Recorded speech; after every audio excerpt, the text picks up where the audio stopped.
ಪಂಪೆಲ್ ಸರ್ಕಲ್ಗೆ ಈಗಾಗಲೇ ಮಹಾವೀರ ಸರ್ಕಲ್ ಎಂಬ ಹೆಸರಿಟ್ಟು ಅದಕ್ಕೆ ಪವಿತ್ರವಾದ ಕಲಶವನ್ನು ಅವತ್ತು ಪರಮಪೂಜ್ಯ ಧರ್ಮಾಧಿಕಾರಿ ವೀರ ಹೆಂಗ್ರೇಜಿ ಅವರ ನೇತೃತ್ವದಲ್ಲಿ ಅವತ್ತು ಸಂಸದರಾಗಿದ್ದಂತಹ ಧನಂಜಯ ಕುಮಾರ್ ಅವರು ಮತ್ತು ಅವತ್ತು ಆ ಪ್ರದೇಶ ಶಾಸಕರಿದ್ದಾಗ ತಂದೆಯಾದಾಗ ಈ ಸರ್ಕಲ್ ಉಳ್ಳಾಲ ಕ್ಷೇತ್ರಕ್ಕೆ ಬರ್ತಿತ್ತು ಆಗಿದ್ದಂತಹ ನನ್ನ ತಂದೆಯವರು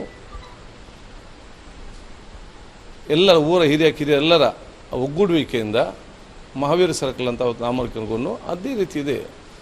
ಈಗ ಅದಕ್ಕೆ ಮಹಾವೀರ ಹೆಸರು ಇರುವಾಗ ಇದರಲ್ಲಿ ಇನ್ನೊಂದು ಹೆಸರು ತರುವಂಥ ಉದ್ದೇಶ ಏನು?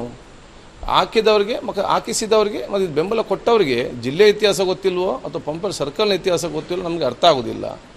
ಇದರ ಉದ್ದೇಶ ಏನು, ಯಾರಿಗೆ ಇದರ ವಿಚಾರ ಏನಿತ್ತು ಅಂತ ತನಿಖೆ ಮಾಡಿ ಅದನ್ನು ಮತ್ತು ಯಾರು ಇಂಥ ಫ್ಲೆಕ್ಸ್ ಎಲ್ಲ ಪ್ರಿಂಟ್ ಮಾಡ್ತಾರೆ ಅವರ ಮೇಲೆ ಮತ್ತು ಇದನ್ನು ಹಾಕಿದವರ ಮೇಲೆ ಮತ್ತು ಇದಕ್ಕೆ ಬೆಂಬಲ ಕೊಟ್ಟವರ ಮೇಲೆ ಕ್ರಮ ತಗೊಳ್ಳೋ ಜವಾಬ್ದಾರಿ ಅದು ಸರ್ಕಾರದ ಮತ್ತು ಜಿಲ್ಲಾಡಳಿತ ಜವಾಬ್ದಾರಿ.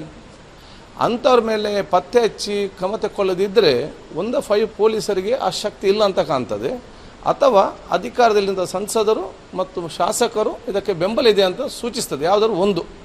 ಅದಕ್ಕಾಗಿ ನಾನು ಯಾವ ಸರ್ಕಾರಕ್ಕೆ ಮತ್ತು ಜಿಲ್ಲಾಡಳಿತಕ್ಕೆ ಬಿಡ್ತೇನೆ. ಇದರ ಬಗ್ಗೆ ಯಾವ ತಲೆ ಕೆಡಿಸ್ಕೊಳ್ಬೇಡಿ, ಬೇರೆ ಬೇಕಾದಷ್ಟು ಬೇರೆ ವಿಚಾರಗಳಿದೆ, ಅದರ ಬಗ್ಗೆ ಗಮನ ಕೊಡಿ ಅಂತ ಜನರಿಗೆ ಹೇಳಲಿಕ್ಕೆ ಬಯಸ್ತೇನೆ.